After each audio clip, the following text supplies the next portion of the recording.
Jembatan Connected. Selamat datang dalam program podcast Jembatan. Jemaat bertanya, hamba Tuhan menjawab. Ketika orang berpikir, pasti ia bertanya. Pengetahuan dan kebijaksanaan lahir dari pertanyaan. Pada program podcast kali ini, kita akan membahas tentang pornografi. Jemaat yang mempunyai pertanyaan atau topik usulan untuk apa yang akan dibahas podcast ini, dapat mengajukan usulan tersebut melalui nomor WA gereja yang akan tertera di layar ini. Atau juga bisa melalui direct message langsung ke Instagram Elion Pregolan.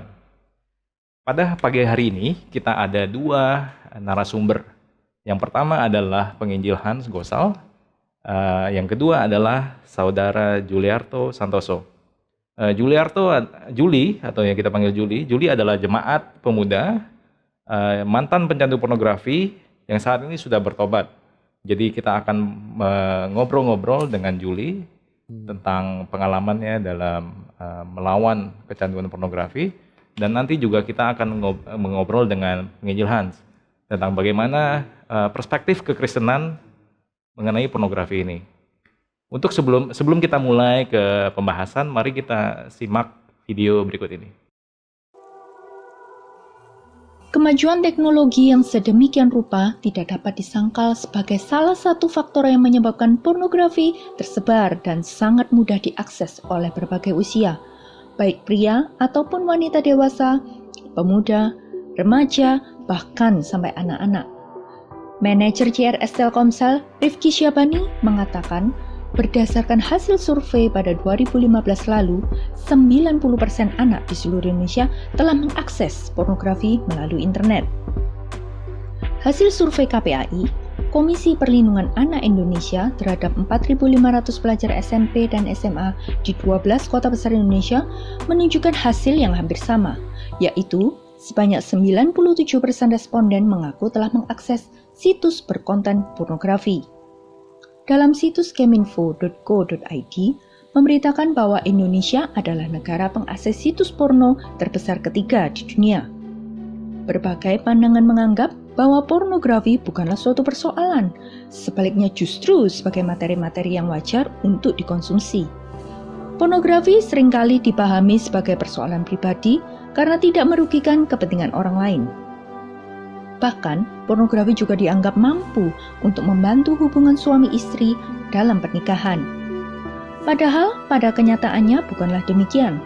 Pornografi membawa dampak yang sangat buruk bagi kehidupan manusia. Materi pornografi yang dikonsumsi secara terus-menerus akan merusak kondisi mental, merusak otak, gangguan emosional dan psikologis, serta menghancurkan pernikahan yang kudus di mata Allah. Pemahaman Alkitabiah tentang seks seharusnya menjadi sebuah tolak ukur untuk meneropong persoalan ini. Pornografi sebenarnya menunjukkan perbuatan dosa yang tidak mencerminkan moral Allah dalam diri manusia, bahkan menghancurkan gambar dan rupa Allah dalam kehidupan manusia. Disinilah peran gereja diperlukan sebagai suatu lingkungan yang peduli, suatu komunitas yang saling mendukung dalam satu tubuh Kristus, menjadi rumah yang terbuka, menerima mereka yang merasa sendiri, menerima mereka yang merasa hina, dan mengambil bagian yang mendukung mereka agar bisa terlepas dari dosa pornografi.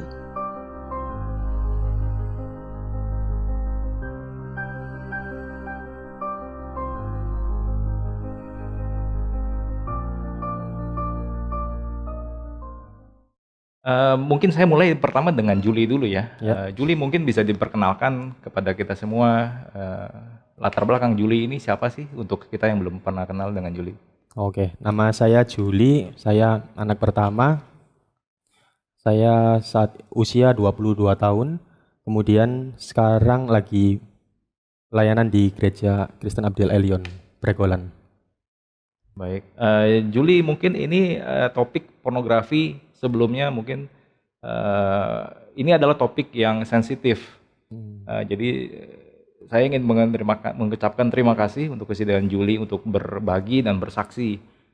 Saya akan mengajukan pertanyaan, mungkin kalau Anda kata pertanyaan itu dirasa kurang, Juli merasa keberatan, feel free untuk tidak menjawab. Oke. Nah, mungkin bisa diceritakan Juli, pertama kali mengenal pornografi itu kapan dan bagaimana? Ya, pertama kali saya mengenal pornografi itu waktu kelas 5 SD. Waktu itu sedang diajak ke warnet. Nah, di sana saya ditontonin genre pornografi yang bergenre kartun. Nah, setelah itu dari sana akhirnya keinginan untuk menonton yang genre lain pertama kali timbul dari sana sih. Oh, oke. Jadi ini 5 SD 5 SD. nonton Nonton di warnet bersama? bersama teman. Oh, itu bagaimana ceritanya? Maksudnya apakah sebelumnya artinya teman itu yang sudah duluan familiar dengan pornografi kalau gitu ya? Iya, teman sudah dulu. Langsung tanya, oh ayo kita nonton, kurang lebih seperti itu. Iya, seperti itu.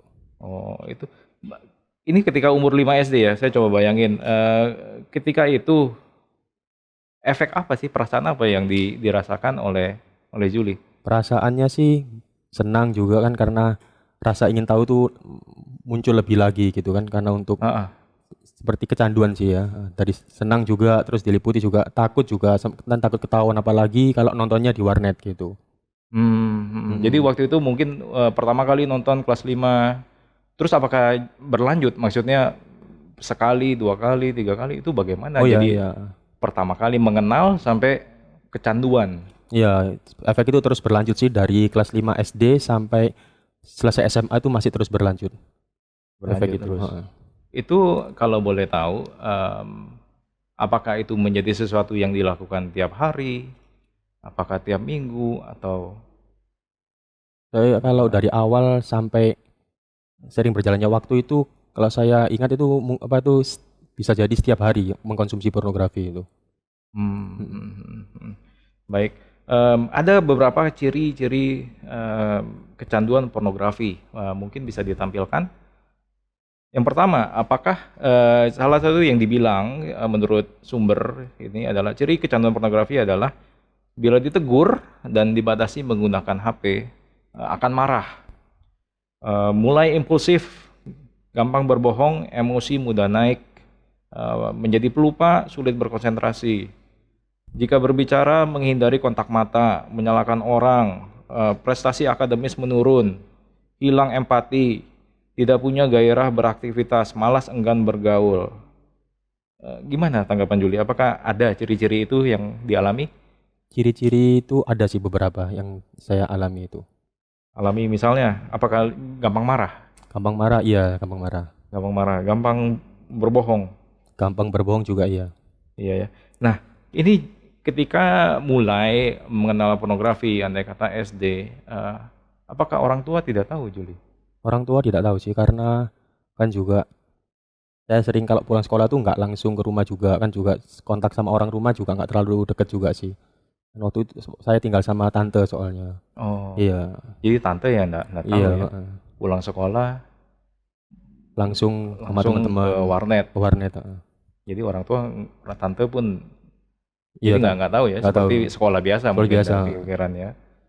Nah, setelah mengalami kecanduan pornografi, misalnya sampai titik apa Juli baru menyadari, oh ini tuh sesuatu yang nggak bener, dan ini Juli butuh pertolongan.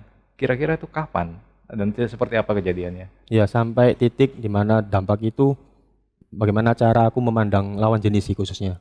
Nah, ketika aku memandang lawan jenis itu sudah berubah dalam yang awalnya kan menghargai, terus kemudian akhirnya sampai ke tahap apa yang aku nonton di video porno itu seakan-akan aku ingin lakukan dengan orang yang aku lihat gitu.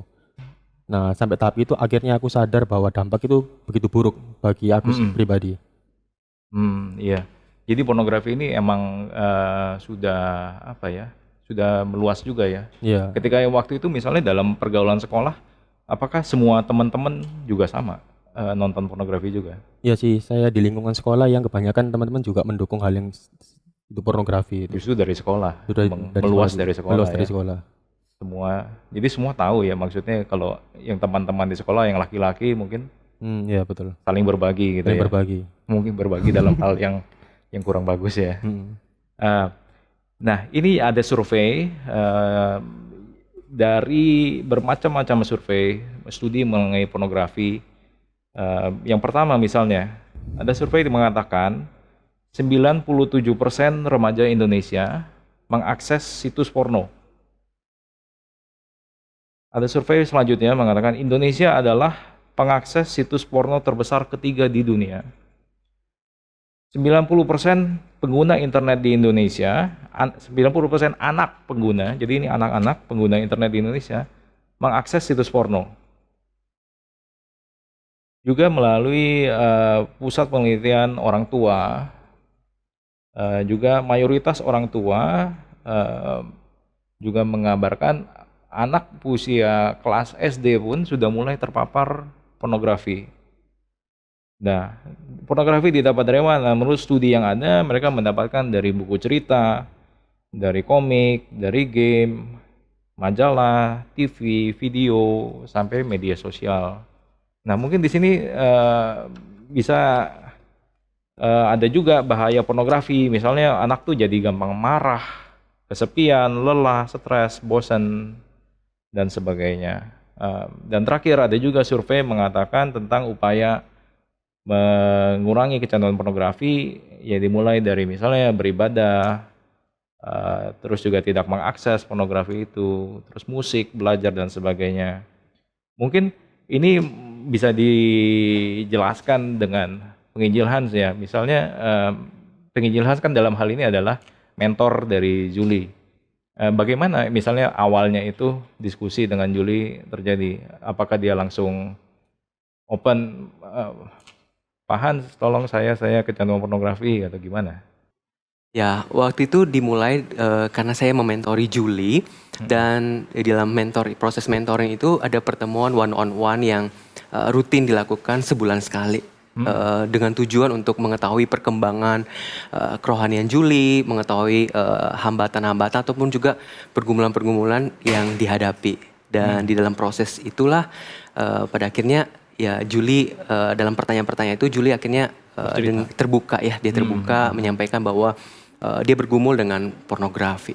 Itu awal mulanya saya mulai menolong Julie dalam hal pornografi ini. Iya. Julie sebelum bertemu dengan penginjil Hans, apakah pernah mencoba menceritakan tentang pornografi ini mungkin ke saudara atau ke tante, Julie ada masalah pornografi? Nggak pernah sih, karena juga saya keep sendiri sih. Kenapa keep sendiri? Ya Kurang itu, lebih. Malu salah satunya atau? malu juga, ya. Malu ya. Betul. Jadi emang dalam proses mentoring ini sebelum Julie cerita, artinya ya Julie sudah percaya dengan ada trust gitu ya dengan penginjil Hans. Oke. Mungkin penginjil Hans bisa diceritakan pornografi ini sebenarnya dari sisi Alkitabiah itu apa, mulai dari mana, asal mulanya itu ada nggak dari sisi pandangan Alkitabiah sendiri tentang pornografi itu apa? Oke, baik. Pornografi itu kalau di dalam bahasa Yunaninya itu porneia, artinya pekerja seks komersial seperti itu, dan graphe itu adalah tulisan atau gambar. Itu pengertian tentang pornografi kalau secara di dalam bahasa Yunaninya. Tapi saya menggunakan satu pengertian yang bagi saya ini satu pengertian yang perlu dipahami bersama, yaitu saya ambil dari satu buku, yaitu bukunya Wired for Intimacy. Di sini dia memberikan satu pemahaman tentang pornografi sesuai dengan katekismus Gereja Katolik, yaitu pornografi termasuk menghilangkan kelakuan nyata atau simulasi dari keintiman di antara pasangan untuk menunjukkannya secara sengaja kepada pihak ketiga. Hal tersebut melanggar kemurnian seksual karena mencederai tingkah laku pernikahan, pemberian keintiman yang bersifat timbal balik di antara pasangan. Ia sangat mencederai harga diri dari para pelakunya, yaitu aktor, vendor, publik, karena masing-masing menjadi objek dari kesenangan dasar dan keuntungan bagi lainnya. Ia membuat semua orang yang terlibat dalamnya berada dalam ilusi dunia fantasi. Ini merupakan pelanggaran berat dan otoritas sipil harusnya mencegah produksi dan distribusi materi pornografi. Saya memegang pengertian pornografi yang sesuai dengan katekismus Gereja Katolik ini karena bagi saya sesuai dengan apa yang Alkitab katakan, yaitu Tuhan ciptakan manusia itu seturut dan segambar. Jadi manusia itu adalah ciptaan yang mulia. Oleh karena itu tidak sepantasnya lah manusia menganggap manusia lainnya itu adalah objek. Sedangkan di dalam pornografi manusia lainnya itu adalah objek. Yaitu entah itu objek untuk pemuas nafsu ataupun dan sebagainya gitu. Sehingga bagi saya ini menjadi satu dasar yang penting yang perlu kita pahami atau sepakati bersama pengertian ini. Sebab dengan pengertian ini maka kita akan melihat sudut pandang Alkitab mengenai pornografi. Di dalam Matius 5 ayat 27 sampai 28, di situ Tuhan Yesus melebarkan satu pemahaman tentang persinahan. Satu persinahan, percabulan dengan pemaknaan yang lebih luas. Yaitu di situ dikatakan bahwa kalau engkau melihat seorang wanita dan engkau mengingininya, di situ engkau sudah berzinah. Tuhan Yesus tuh mau mengatakan bahwa persinahan itu tuh bukan terjadi waktu melakukan hubungan seksual dengan orang lain yang bukan pasangan yang sah. Tapi Tuhan Yesus di situ mau menggambarkan bahwa waktu engkau melihat perempuan, karena konteksnya situ perempuan, kalau melihat perempuan dan engkau mengingininya, melihatnya itu terus menerus karena bentuk katanya itu adalah melihat terus menerus. Melihat terus menerus, kemudian lalu kemudian engkau berfantasi seksual, engkau mengingininya, engkau melakukan hubungan seksual di dalam pemikiran, maka engkau sudah berdosa di sana. Dengan dasar inilah maka bagi saya sebagai seorang rohaniwan, saya memandang pornografi itu adalah dosa. Itu batasannya itu adalah dosa. Sehingga bentuk apapun disebut dengan pornografi itu adalah dosa. Dosa ya. Iya. Balik lagi misalnya cerita Juli, dia pertama kali melihat pornografi itu kelas 5 SD. Kelas 5 SD kalau dari sisi biologis mungkin belum usia puber. Tapi dia mulai menonton konten pornografi dan bisa kecanduan. Nah, itu kira-kira kecanduan pornografi itu dari sisi Alkitabiah bagaimana? Maksudnya apakah ini sifatnya seperti kecanduan alkohol, kecanduan merokok dan lainnya? Apakah bisa dipandang sebagai maksudnya anak 5 SD mungkin dia belum mengerti ini tuh sesuatu yang salah. Ini enak cuma salah gitu. Mungkin belum ke sana. Itu dari gimana ya? SD dan mungkin kalau sudah dewasa mungkin sudah ngerti pornografi. SD mungkin belum ngerti pornografi mungkin. Juli ngerti nggak itu pornografi? Ngerti. Waktu itu belum ngerti. Belum ngerti ya, cuma ngelihat gambar gitu ya. Iya. Gimana itu penjelasan? Ya, betul sekali bahwa ketika seorang, misalnya sebut saja Juli waktu kelas 5 SD ya melihat itu di dalam otak manusia baik pria ataupun juga wanita berkaitan dengan rangsangan seksual ini itu berbeda. Ketika pria terpapar dengan sebut saja ini pornografi itu tadi, dia akan membuat di dalam otak itu menstimulus gitu, kemudian di dalam otak itu kemudian secara tidak langsung itu akan karena natur pria itu ya menginginkan itu. Dan di dalam perjalanannya ketika sekali melihat itu akan ada muncul ketagihan ataupun pengen tahu itu tadi. Seperti yang tadi mungkin Juli sudah sampaikan bahwa ada rasa pengen tahu itu ya. Itu kalau pornografi kan yang umum dipahami adalah laki-laki yang kecanduan pornografi. Tapi sebenarnya perempuan bisa apa enggak ya? Ya, perempuan juga bisa sebenarnya. Bisa ya. Jadi ini tidak mengenal, sebenarnya tidak hanya gender laki-laki saja kecanduannya. Cuma yang sering dibahas mungkin laki-laki gitu ya. Betul seperti sekali. itu ya. Balik lagi misalnya andai kata di hari zaman sekarang ini sosial media, YouTube, apakah Instagram sebagainya, atau katakanlah kita nonton film di bioskop. Kadang kan ada ratingnya, oh ini 13 plus untuk umur 13 tahun ke atas. Oh film ini 17 plus 3 tahun ke atas. Tetapi kan kadang standarnya perfilman yang saya tahu misalnya 13 plus itu memungkinkan ada adegan telanjang andai kata. Dan itu film itu beredar luas.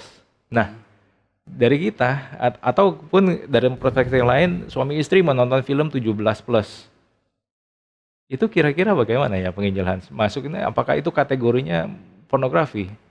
Oke, iya. Tadi kalau sesuai dengan pemahaman bahwa itu pornografi adalah untuk tujuan membangkitkan hasrat seksual tadi, Ah, maka itu masuk dalam kategori pornografi itu, yaitu mengumbar ketelanjangan dengan tujuan membangkitkan hasrat seksual itu. Oleh karena itu, ketika misalnya tadi kalau ditanya, apakah pasangan suami istri boleh nggak melihat pornografi untuk menolong di dalam berhubungan seksual misalnya. Eh, Kalau melihat konteks ataupun juga melihat secara alkitabiah yang tadi Matius 5 ayat 27-28, maka itu sudah sangat jelas menyatakan bahwa melihat itu dan menjadikan objek di dalam video ataupun juga gambar tersebut sebagai objek pemuas nafsu, maka itu sudah salah. sudah Itu sudah nggak benar gitu. Apa namanya? Kalau berkaitan dengan secara alkitabiah, maka itu adalah dosa ketika melihat itu. Karena menjatuhkan ataupun juga merendahkan manusia menjadi objek. Itu yang di dalam Alkitab Tuhan Yesus mengatakan kita nggak bisa melihat manusia dengan cara pandang seperti itu. Apalagi menjadikan dia sebagai objek. Dan Tuhan Yesus sudah memberikan batasan dengan sangat jelas bahwa waktu melihat dan kemudian mengingini, karena di dalam perjalanannya biasanya kalau tadi pasangan suami istri melihat itu sebagai bisa jadi mungkin bahan referensi atau dan sebagainya untuk membangkitkan. Nah itu sudah masuk dalam kategori tadi itu, melihat untuk hasrat seksual tadi itu, menjadikan baik itu perempuan atau laki-laki yang ada di sana sebagai objek. sebagai objek. Iya. Ada lagi pendapat dan pertanyaan. Mungkin Juli bisa konfirmasi. Pornografi kan tidak merugikan orang lain, dalam artian kalau masalahnya adalah mencuri barang, oh ada orang yang dirugikan. Kalau dia pornografi kan dia melakukan sendiri dan untuk diri sendiri dalam tanda kutip ya. Bagaimana perspektif Alkitabiah melalui hal ini? Kan ini mungkin dosa tapi tidak merugikan gitu. Kira-kira gimana tuh? Iya, betul. Ada Itu, jemaat bertanya seperti itu. iya betul, itu seringkali menjadi alasan untuk pembenaran ya. Pembenaran bahwa toh saya ini belum menikah, toh saya ini juga tidak merugikan orang lain daripada saya pergi ke tempat prostitusi, lalu kemudian berhubungan seksual dengan orang lain, itu kan jelas-jelas dosa gitu ya. Apalagi ini juga tidak merugikan orang lain, kesannya kayak sah-sah saja dan boleh-boleh saja gitu ya. Tapi sekali lagi berkaitan dengan kalau kita melihat secara alkitabiah, maka itu sudah jelas dosa gitu ya. Memang mungkin tidak merugikan orang lain, tapi ketika berfantasi seksual itu sebenarnya sedang menggunakan orang lain sebagai objek. Yang tadi batasannya adalah kalau kita melakukan itu maka kita berdosa. Itu kata firman Tuhan. Dan lagi pula mungkin terlihat bahwa orang lain mungkin tidak dirugikan ya. Dirugikan. Orang lain, tetapi ada dampak-dampak yang terjadi kepada diri sendiri. Kalau teman-teman melihat ya di dalam siklus pornografi, kalau teman-teman melihat ada gambarnya yang saya tunjukkan gambarnya. kepada teman-teman. Oh di TV ini gambarnya. Oke. Ya, ini siklus pornografi. Siklus ini tuh secara ketika ini terus-menerus terjadi itu akan merusak. Pertama adalah merusak diri sendiri dalam artian otak ini tuh kena hijack gitu, kena hijack oleh pornografi. Pertama adalah seperti ini, otak kita ini dirancang untuk kita menikmati hubungan seksual itu secara eksklusif yang Tuhan berikan, yaitu di dalam pernikahan yang sah. Itu yang Tuhan kehendaki dari awal di dalam Alkitab, bahwa seksual itu harus dinikmati di dalam ikatan suami istri yang sah. Tapi ketika manusia itu kemudian mulai menggunakan pornografi sebagai alat pemuas nafsu dan sebagainya, maka secara tidak langsung otaknya itu ke hijack. Yang tadinya adalah dia harus memutar, yaitu ada relasi bersama dengan lawan jenis, terus kemudian menikah, baru kemudian menikmati hubungan seksual. Ini secara tidak langsung dia potong kompas gitu. Potong kompas sedikit-sedikit, potong kompas sedikit-sedikit, potong kompas. Nah ini nih yang pada akhirnya membuat orang-orang yang kecanduan pornografi ini, ketika dia sudah terpapar dengan sangat banyak dengan pornografi, maka ketika dia melihat seorang perempuan, seorang perempuan ini pakai baju lengkap. pakai baju tertutup dan sebagainya.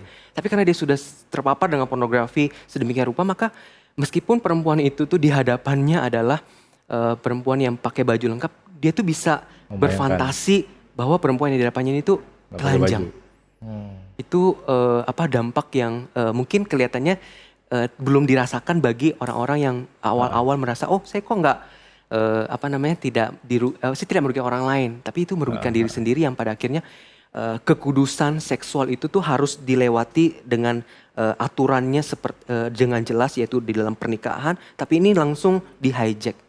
Nah, ketika orang-orang yang terpapar pornografi ini ya terus menerus, misalnya dia terpapar pornografi itu 4 tahun misalnya.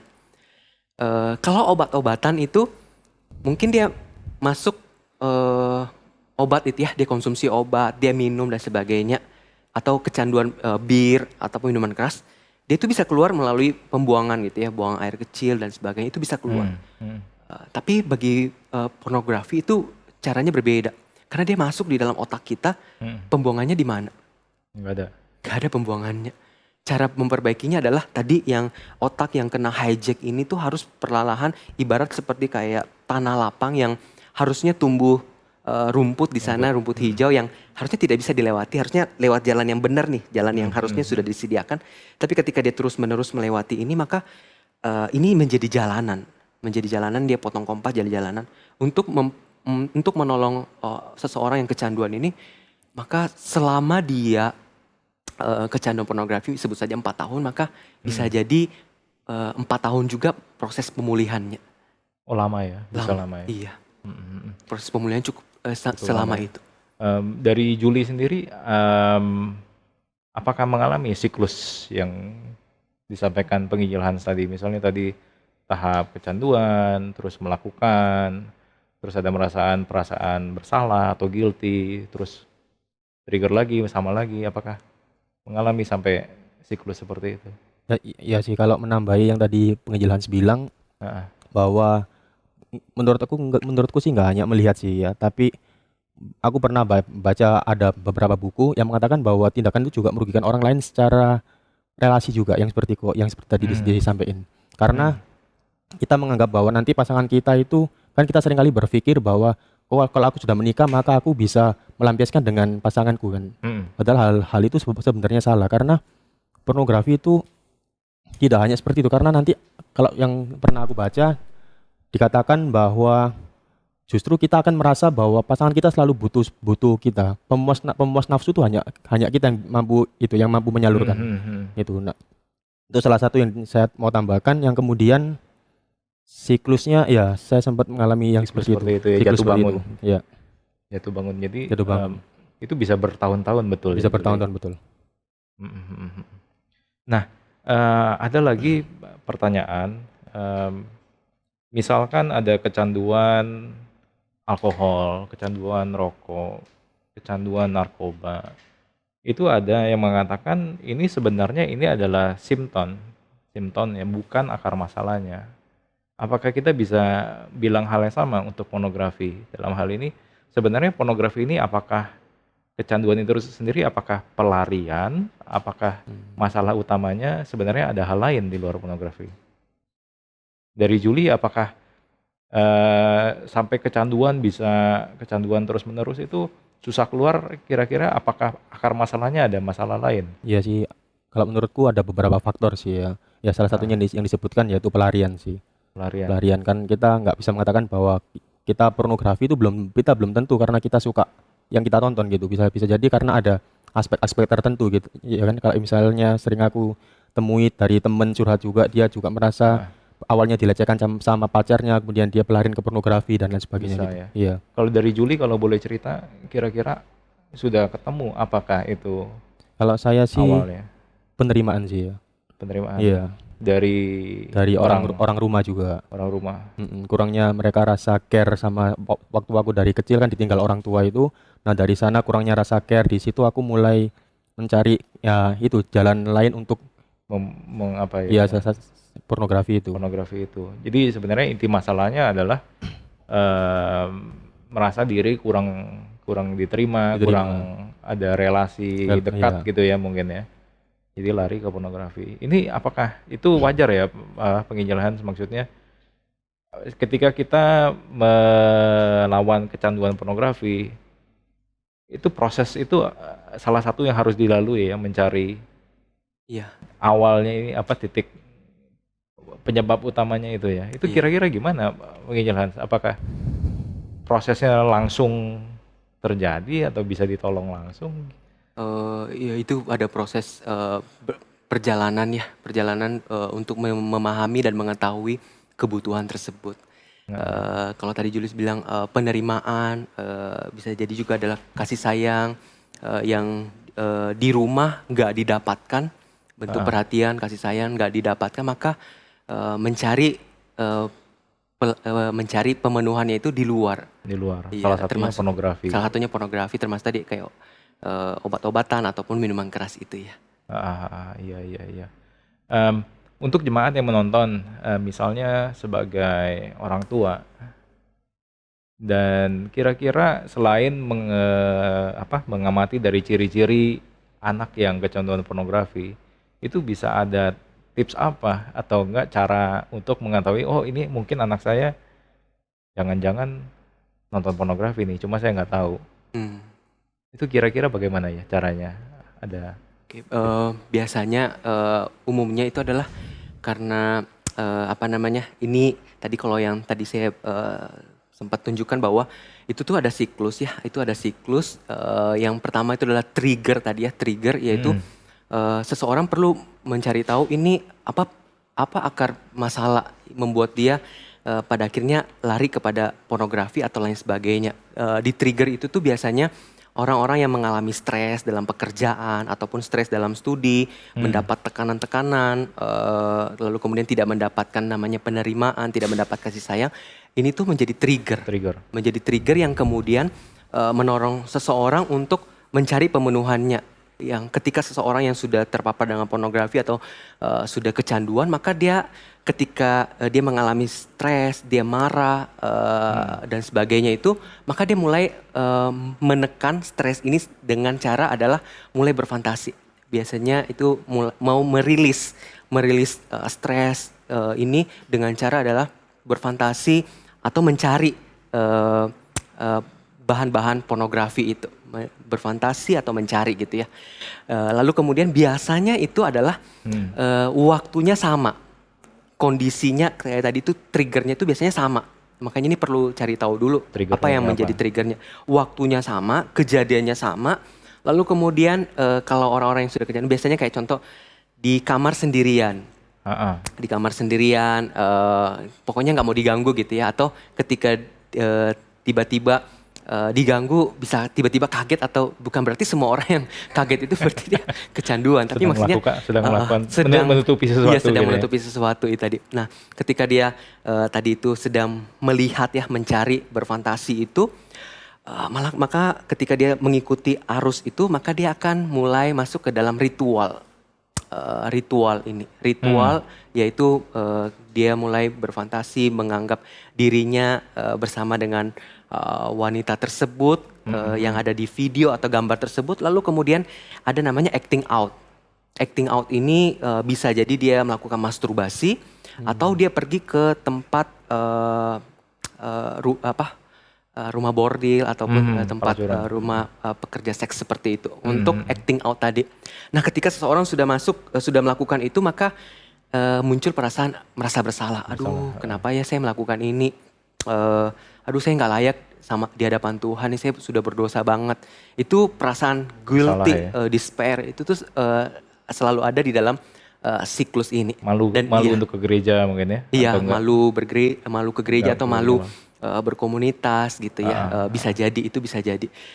Tapi dia perasaan malunya adalah saya nggak layak lagi nih. Kalau dia seorang Kristen, maka dia bilang saya nggak layak lagi nih. Saya nggak layak melayani Tuhan. Saya nggak layak lagi untuk baca Alkitab. Saya jijik banget gitu. Nah, tapi ketika dia sudah lewatin masa despair ini, maka dia akan masuk ke dalam masa-masa seperti kayak normal, biasa lagi jalan, bekerja lagi dan sebagainya. Tapi ketika ada stresor itu, trigger itu mulai muncul lagi, maka dia akan masuk lagi dalam siklus ini. Itu akan berulang-ulang, yang tadi kalau tadi sempat sampaikan bahwa itu akan merusak otak tadi itu ya. Lalu kemudian berkaitan dengan kalau orang singgung dikit tadi yang pertanyaan mengenai kalau suami istri melihat itu bagaimana dan sebagainya. Sebenarnya ketika melihat video tersebut ataupun juga untuk menolong di dalam pasangan suami istri, yang ada justru kalau ketika saya membaca buku ini ya, saya membaca buku ini, yang ada justru malah adalah si pria itu tuh berfantasi bahwa seperti istrinya nanti itu akan seperti yang ada di video tersebut. Yang dia nonton itu. Iya, yang dinonton itu. Padahal kenyataannya itu enggak sama seperti itu. Itu akan membuat jadi merasa, aduh kok kayak gini ya. Sehingga itu kan justru malah mempengaruhi di dalam hubungan seksual gitu. Ya itu tuh yang, dan betul tadi kalau Julie bilang ya, bahwa berkaitan dengan pornografi ini ada hal-hal yang yaitu penerimaan itu sangat penting gitu ya. Setiap manusia itu ada kebutuhan needs yang perlu dipenuhi gitu ya. Dan kebutuhan needs ini yang dipenuhi ini paling utama adalah di rumah. Orang tua perlu memenuhi kebutuhan ini, yaitu dikasihi, diterima, diampuni. Itu tuh sebaiknya bagi saya adalah di rumah itu dipenuhi. Ketika ini dipenuhi, maka ketika dia keluar, dia kan tidak mudah untuk mencari pemenuhan yang lain. Lebih aman. Lebih aman. Gitu ya. Itu dari sisi orang tua. Nah, andai kata ketika mulai beranjak remaja, usia remaja, mulai kuliah, di mana mungkin kuliahnya jauh dari orang tua. Nah, itu kan bagaimana? Mungkin dari Juli mungkin bisa lebih dibagikan untuk keluar dari siklus itu tadi tuh apa yang perlu dilakukan? Juli. Iya, seperti yang tadi disampaikan sih, prosesnya cukup panjang juga, tapi yang perlu dilakuin sih Cari mentor.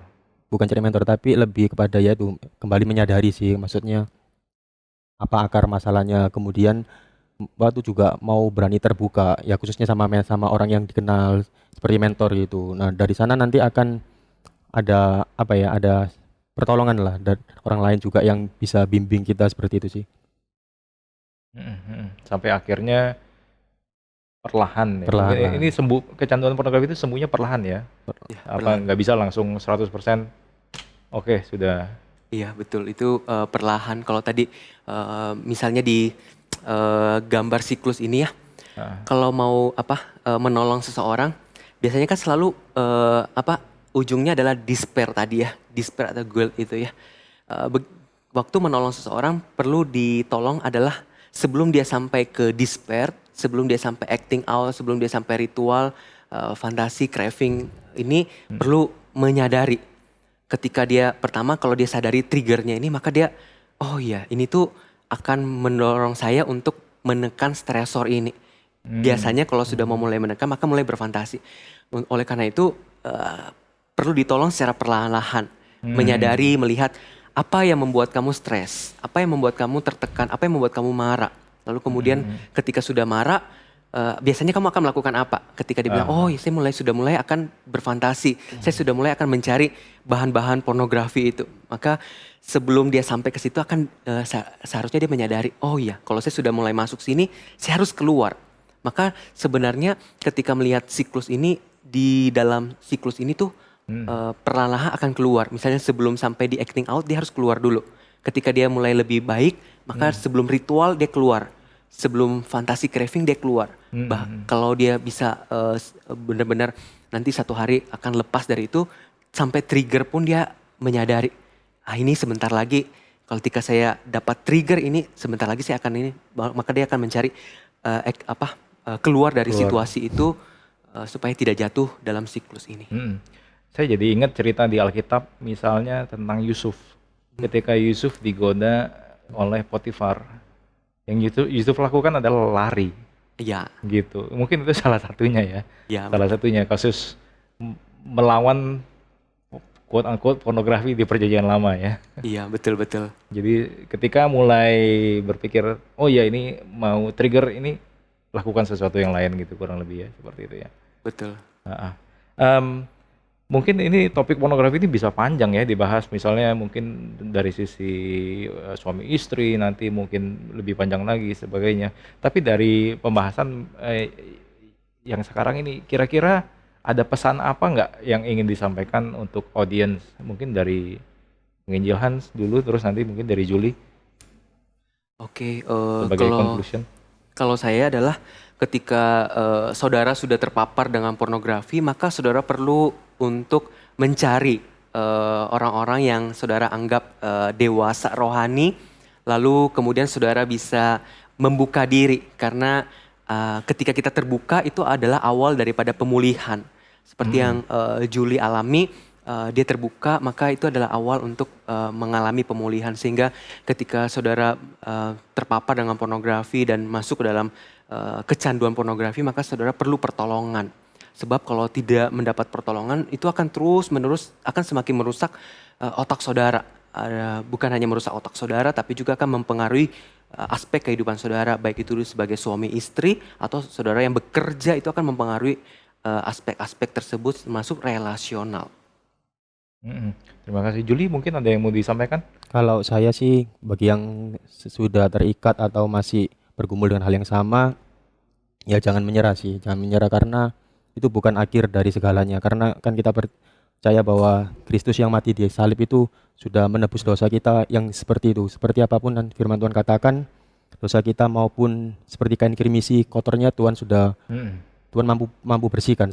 Jadi masih ada pengharapan di balik kecanduan itu. Ya, mungkin penginjil Hans bisa dibagikan tadi buku yang bisa di-sharingkan kurang lebih apa ya? Oke, boleh. Ini judul bukunya Wire for Intimacy. Ini terjemahan ya, diterbitkan oleh Perkantas. Ini salah satu bahan skripsi saya waktu saya membuat topik pornografi ini. Karena ini dia penjelasannya cukup bagi saya cukup baik ya, karena dia juga dari sisi Kristen, Alkitabiah juga dia ada singgung. Padahal dia seorang profesor psikolog. Iya, dia seorang profesor psikolog, tapi dia melihat dari sudut pandang kekristenan Alkitabiah. Mungkin untuk jemaat yang ingin meminjam mungkin bisa menghubungi penginjil Hans ya, kalau Boleh, meminjam boleh. buku ya, langsung. Ya, saya ingin mengucapkan terima kasih untuk penginjil Hans yang sudah bersedia menjadi narasumber kali ini. Juga untuk Julie, kiranya Tuhan memberkati selalu. Mungkin dari gereja ada sedikit kenang-kenangan. Sorry, yang pertama untuk penginjil Hans, Terima kasih. yang kedua untuk Julie. Terima Ya. kasih. Bagi jemaat yang memiliki usulan topik atau pertanyaan untuk program podcast Jembatan, pertanyaan dapat diajukan melalui nomor WhatsApp gereja atau juga bisa melalui direct message ke Instagram Gereja Elion Pregolan. Sampai jumpa di program podcast Jembatan selanjutnya. Terima kasih dan Tuhan berkati.